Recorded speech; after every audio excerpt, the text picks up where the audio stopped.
Hello friends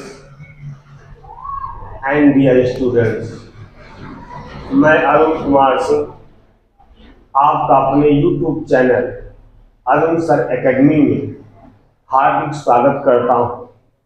आज हम cover करेंगे जो टॉपिक हमारा चल रहा था नाउन में हम कवर करेंगे आज कलेक्टिव नाउन मीन्स समूहवाचक संज्ञा। अब सबसे पहले हम ये देखते हैं कि समूहवाचक संज्ञा होता क्या है। डिफिनेशन रटना नहीं है, इसको समझना है। क्या करना है? इसको समझना है। आपका जो कलेक्टिव वर्ड है ये एक कलेक्ट COLLECT कलेक्ट क्रिया से बना हुआ है। काहे से बना है? कलेक्ट नामक क्रिया से बना हुआ है। और जब इस क्रिया में इसी में कलेक्ट में COLLECT में IVE लग जाता है तो ये हमारा क्या बन जाता है? ये हमारा बन जाता है एडजेक्टिव। क्या बन जाता है?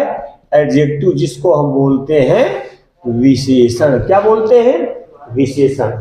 अब फिर देखिए, अगर इसी कलेक्ट में COLLECT कलेक्ट में ION लगा दे तो ये हमारा बन जाता है क्या? नाउन, संज्ञा बन जाता है। तो एक चीज एक साथ आपको कई चीजें समझ में आ गई कि ध्यान रखिएगा कि अगर IE लगा हो तो मोस्टली हमारा वो एडजेक्टिव होता है। ION लगा हो किसी शब्द में तो हमारा मोस्टली क्या होता है? संज्ञा शब्द होता है।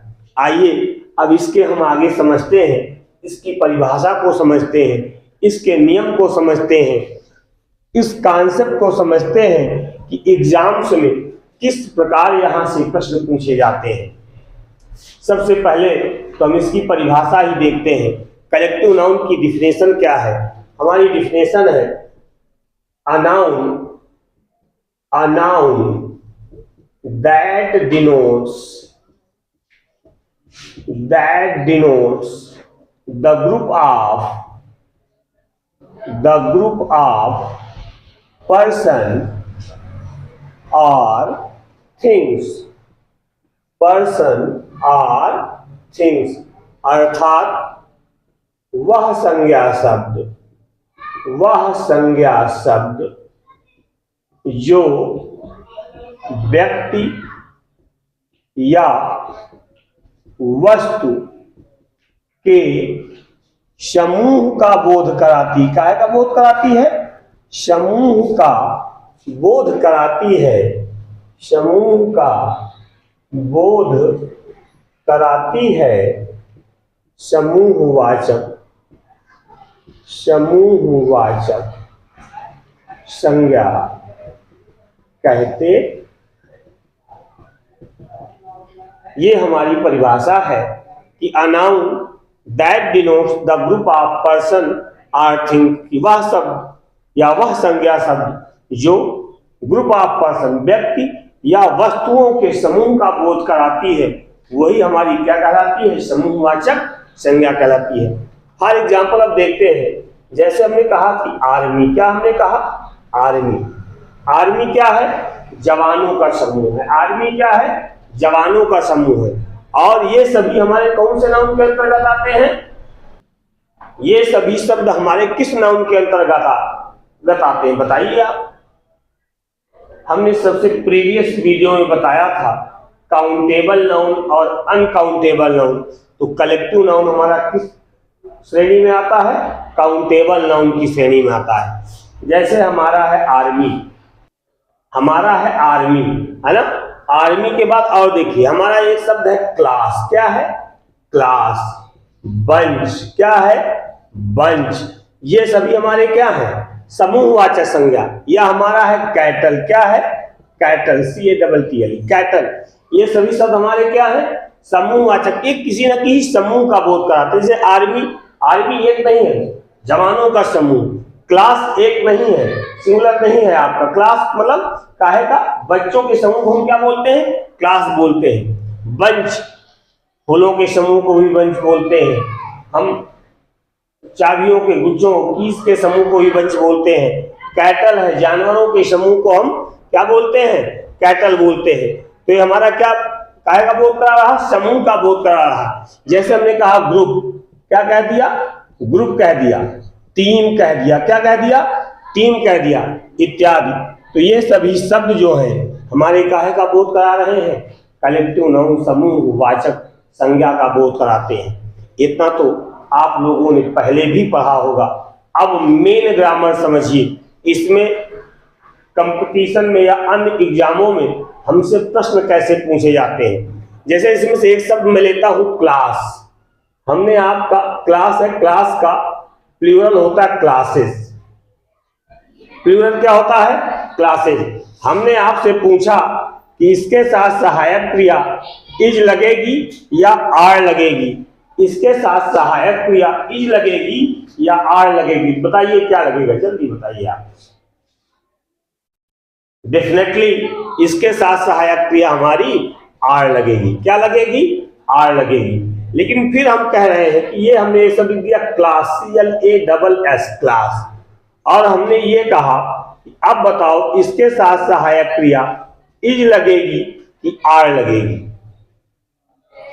क्लास जो वर्ड है इसके साथ सहायक क्रिया इज लगेगी कि आर लगेगी। अब आप इसको कैसे बताएंगे, बताइए।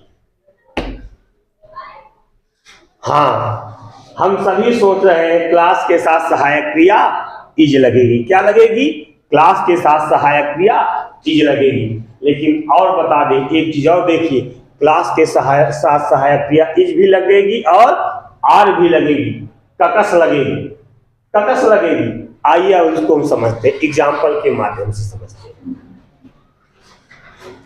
आपका है the class is performing well in studies, in studies. दूसरा देखिएगा इसी में, the class are performing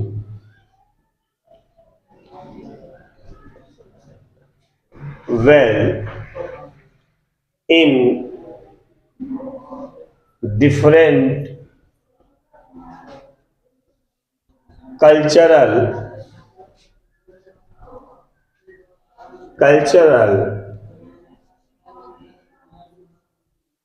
programme.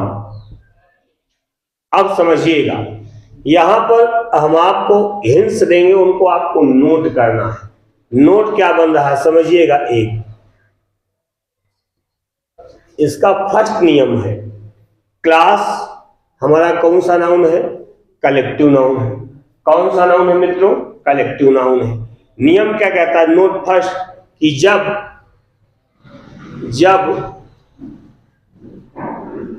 Collective noun या समूहवाचक संज्ञा, जब समूहवाचक संज्ञा से, जब समूहवाचक संज्ञा से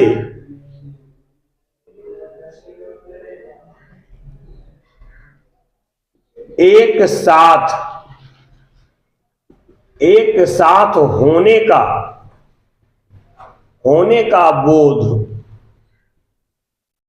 हो रहा हो तो वहां पर एक वचन की सहायक क्रिया, एक वचन की सहायक क्रिया प्रयोग करते हैं। इसी का दूसरा देखिए, जब कलेक्टिव नाउन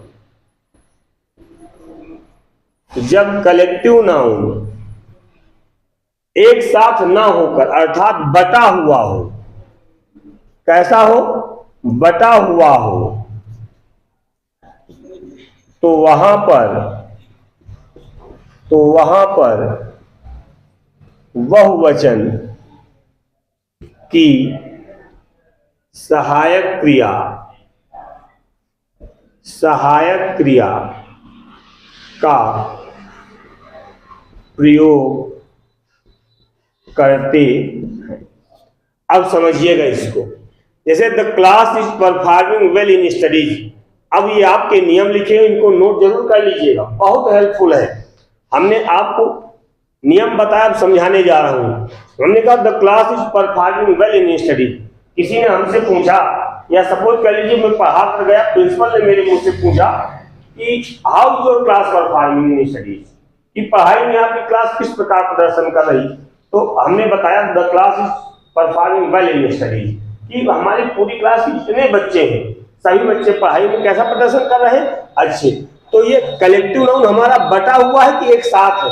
अब पूरी क्लास का एक साथ बोध हो रहा है, इसलिए हम यहाँ पर सहायक क्रिया क्या लगा देंगे, इज का प्रयोग कर देंगे। अब क्लास के ही साथ आर को लग रहा है, इसको देखिएगा। कहते the class are performing well in different cultural program. अब मान लीजिए कोई एनुअल फंक्शन हो रहा हो या कोई किसी की तैयारी चल रही हो, क्लास के बच्चे अलग अलग चीजों में हिस्सा पार्टिसिपेट कर रहे हैं, कोई सिंगिंग कर रहा है, कोई डांसिंग कर रहा है, कोई कुछ कर रहा है। तो फिर प्रिंसिपल ने अगर हमसे पूछा कि how is your class performing, तो तब हम कहेंगे the class are performing well in different cultural program such as singing, dancing, speech etc। तो मतलब यहाँ पर पूरी क्लास जो है वो अलग अलग टुकड़ों में क्या हो जाती है, बट गई है। क्या हो गई है, बट गई है। तो इसलिए मित्रों यहाँ पर हम क्लास के साथ सहायक क्रिया क्या लगाएंगे, आर लगाएंगे। क्या लगाएंगे, आर लगाएंगे। आइए इसको अगले और एक दो एग्जांपल से देखते हैं। जैसे हमने ये कहा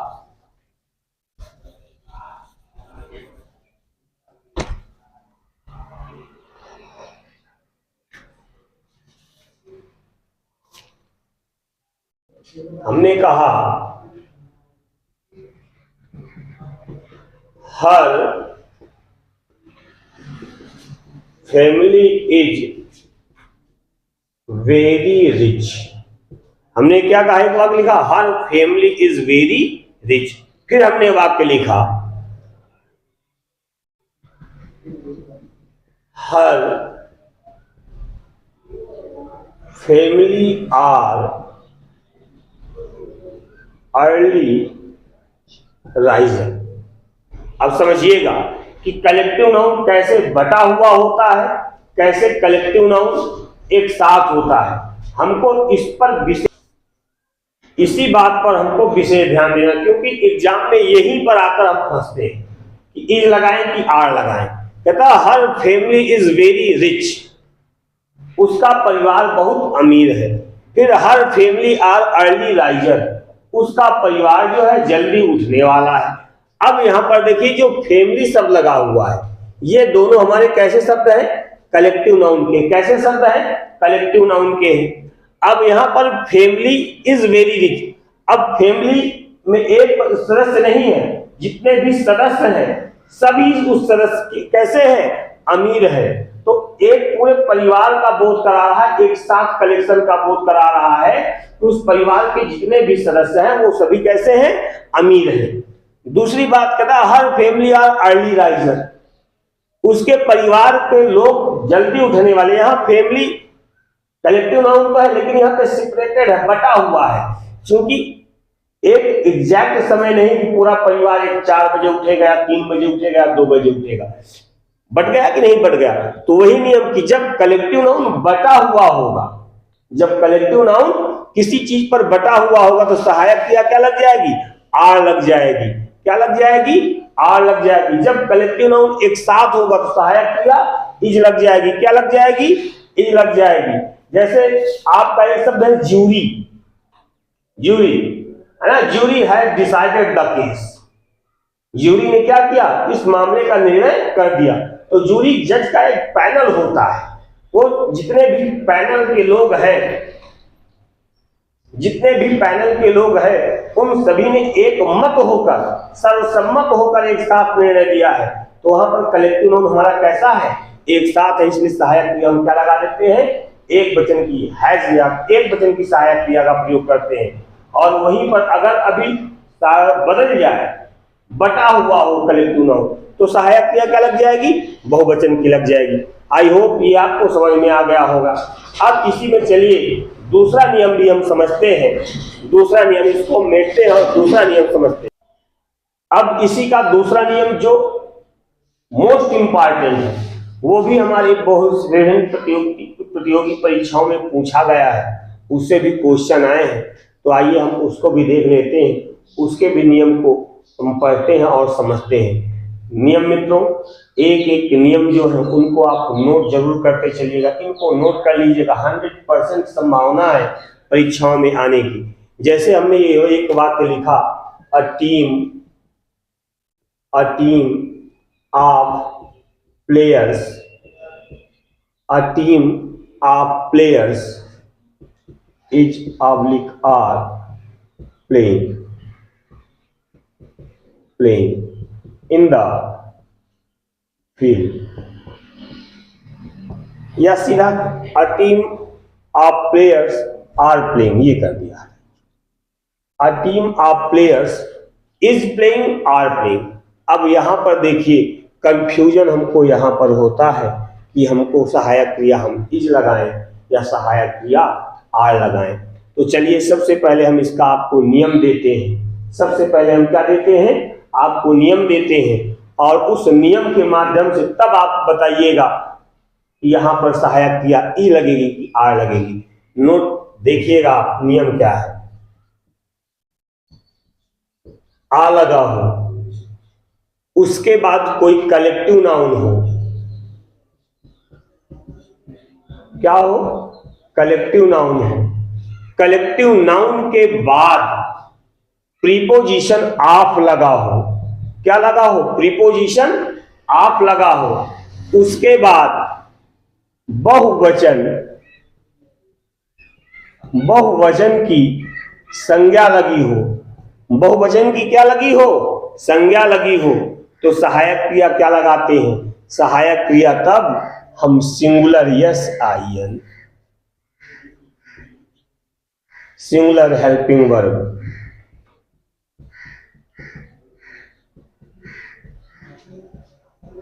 का प्रयोग करते हैं,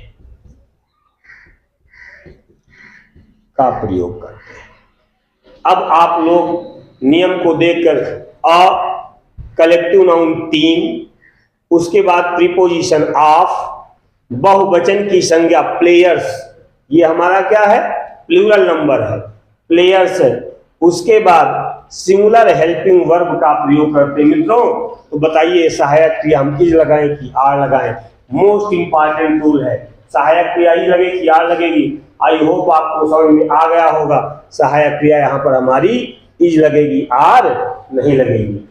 सहायक क्रिया हमारी, आई होप आपको ये नियम भी भली भांति समझ में आ गया होगा। इनको आप नोट करते चलिएगा। इसी कलेक्टिव नाउन की श्रृंखला में हम आपके लिए एक क्वेश्चन और एक एग्जाम्पल और देते हैं, जो देखने में तो हमारे बहुवचन या एक वचन के लगते हैं, लेकिन उनके साथ सहायक क्रिया कैसे लगाई जाती है ये भी देखिएगा, इसको भी समझिए। अब हम फिर देखते हैं कि कुछ कलेक्टिव नाउन इस प्रकार के हैं कि जो देखने में तो सिंगुलर के लगते हैं, लेकिन उनके साथ सहायक क्रिया किस प्रकार हम लगाते हैं। जैसे हमने ये वाक्य लिखा, cattles are grazing in the field, ये वाक्य लिखा। फिर हमने लिखा अ कैटल